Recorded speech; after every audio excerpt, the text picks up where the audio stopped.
Good evening. This is Two Wolves. The Warning 616, aka Two Wolves Warning.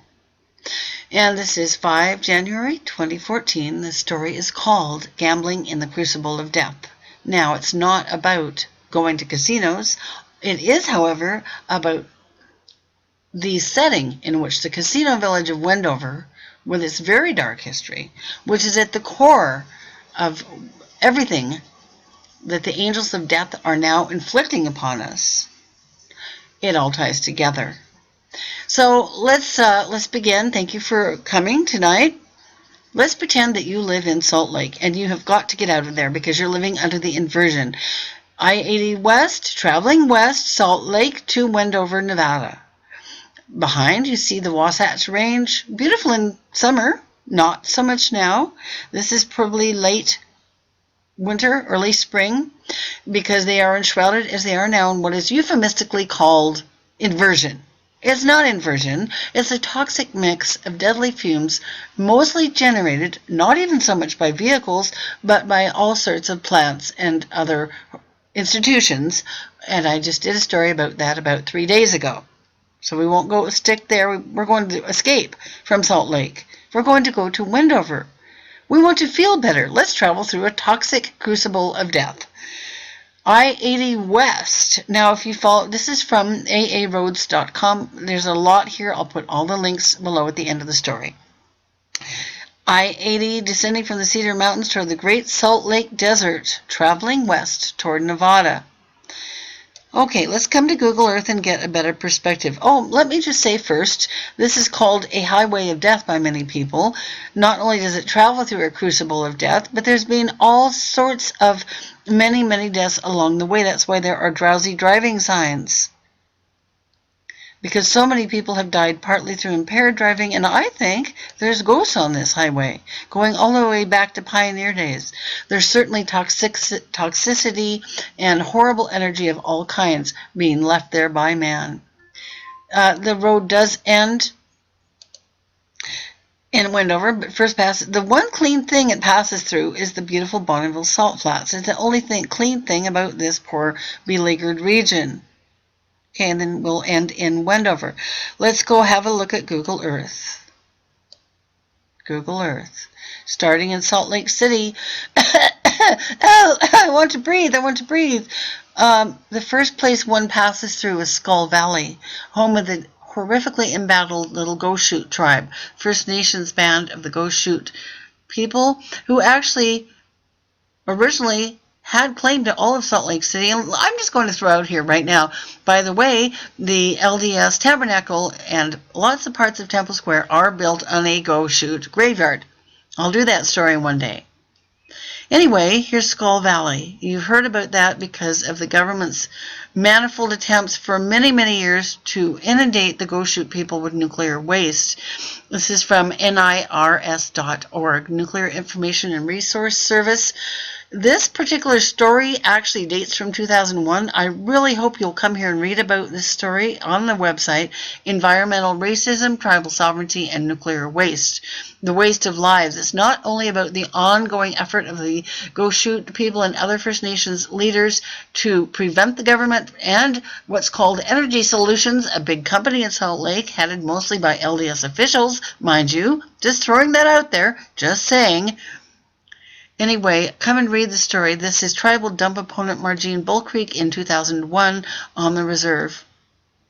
Story also talks about the ongoing genocide of southwestern tribes for more than 50 years, specifically at the hands of the nuclear industry through nuclear weapons testing, private fuel storage, and the fact that for many years, many people who are First Nations could only get working for and in the nuclear industry. If you go to Kevin Blanch's website, Kevin Blanch, Post Ignorance, he's got many good websites, his Facebook, and he's an amazing activist and researcher and journalist. He just did something within the last 24 hours about dumping of toxicity near Salt Lake. So that's Kevin Blanche. Hats off to you, brother. So you're going to leave Skull Valley, saying hello to the Go Shoot people, and passing through this wasteland. And 25 miles outside Wendover, which Google Earth is wrong in this case, pin is wrong, Wendover's right here. People fly in from all over the world to gamble in Wendover, gambling in the Crucible of Death. These are the Bonneville Salt Flats, mainly here. And right about here is what's called the Tree of Life. I'll talk about that in just a moment. But first you have to endure passing through almost all of this, which actually belongs to Creator, belongs to the Earth, belongs to the Go Shoot people, has been appropriated by the Army and Air Force many years ago. Now, the Crucible of Death didn't start with Fukushima. It didn't even start with Hanford. Hanford, specifically the N reactor, the reactors at Hanford made plutonium for the nuclear weapon dropped on Nagasaki. And they continued to pump out that death for many years. And mind you, by the way, a lot of the Fuku debris is being stored at Hanford. This is too much to put in one story, just thoughts.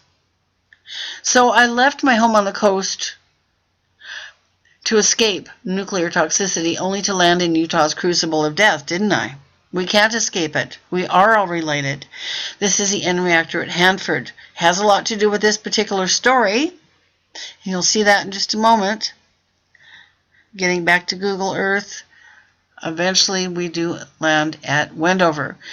The wind often blows from the south. Oh, and speaking of Crucible Death, by the way, right about down here is the NSA. That's a story for another time. They're right about in here near the town of Lehigh at Bluffdale.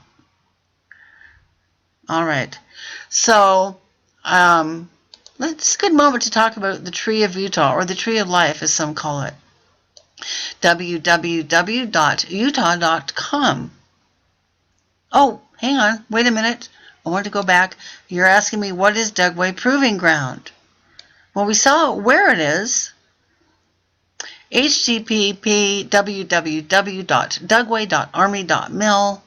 I can't get the window to include the entire website. Come and read about it. Colonel Ronald F. Beiser currently is a commandant. This talks about his history.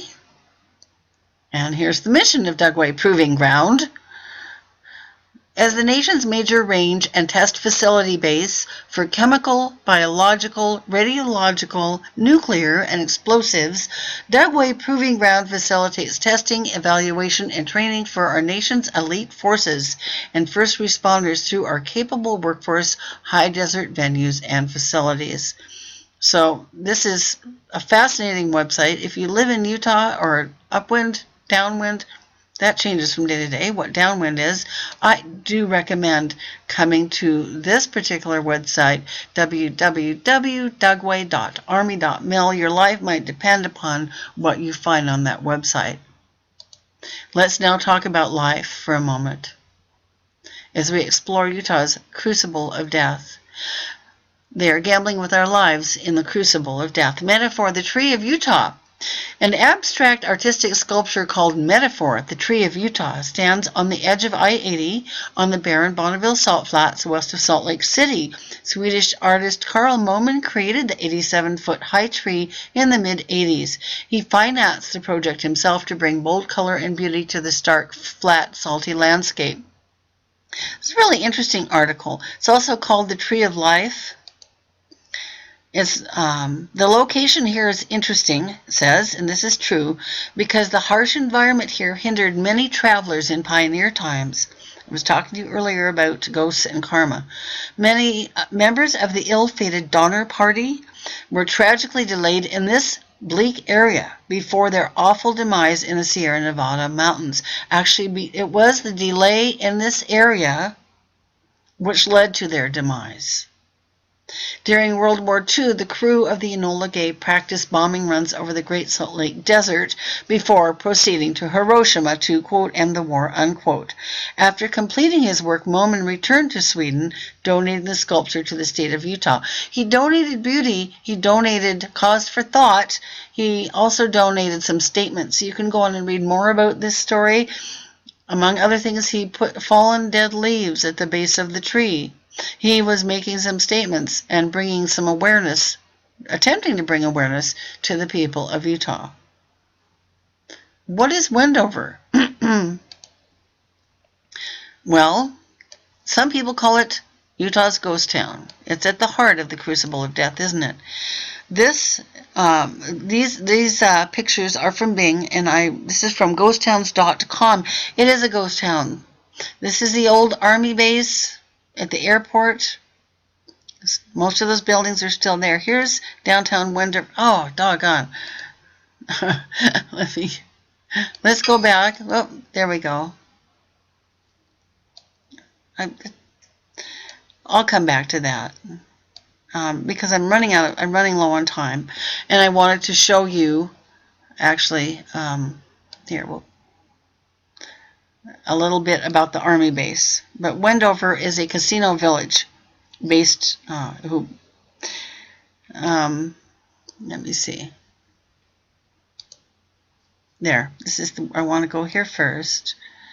Oh, there was a little bell reminding me I'm getting low on time. Okay, Wendover Air Force Base and the Manhattan Project. We know what that was. www.planesofthepast.com. Again, I'm sorry about my Windows. I'm having a little trouble. I'm working with malware bytes to fix that problem, but Wendover, here's a picture of the B-29 Enola Gay, which dropped the bombs, and its crew, most of whom met with very untimely and bizarre demises shortly after completing their missions. But it's interesting to note that Congress appropriated funds, for Wendover Field in 1940 for the acquisition of land for bombing and gunnery ranges before the U.S. ever entered World War II. Look at the date. It was activated in 1942 as a B-17 and B-24 heavy bomber training base. This story talks about Wendover's role in the Manhattan Project, the development of the atomic bomb, and B-29 training. The B-29 Superfortress was selected to deliver the weapons. As the design progressed, Project W-47, which was the code name for this death dealing. As the design progressed, Project W-47 personnel assembled more and more complex versions of the Little Boy and Fat Man, oh my goodness, bombs. A successful test of the Fat Man took place on July 16, 1945, south of Wendover at Alamogordo Army Airfield, New Mexico. Oh, Dark Forces really don't want me to do this story. This is my 4th try, so just bear with me. Anyway, if you go to Wendover to the airport, you will see a museum dedicated to the memory of the men who manned the Enola Gay, Captain Paul Tibbets and his crew, and the actual dropping of the bomb, and it's lauded as a heroic effort. Atomic Mission Hangar, 1831, built to house the B-29. These are all still there. There's a museum in Wendover. That was the hangar. That was the operations building and the control center for all flight training operations, and houses the Hall of Honor Museum and the airport's administrative functions.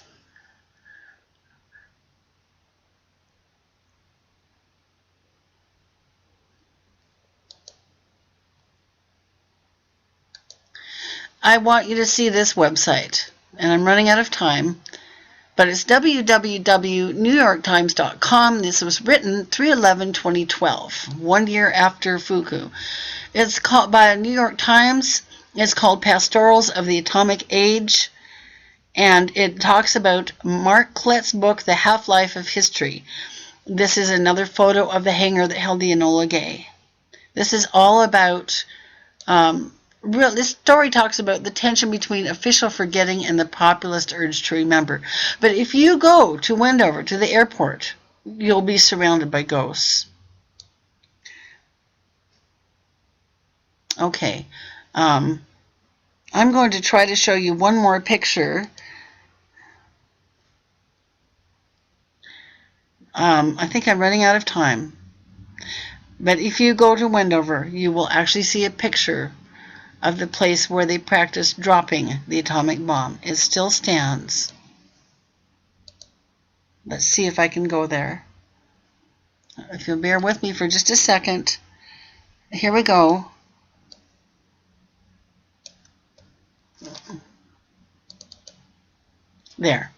There it is. And that is the place where they practiced dropping the atomic bomb.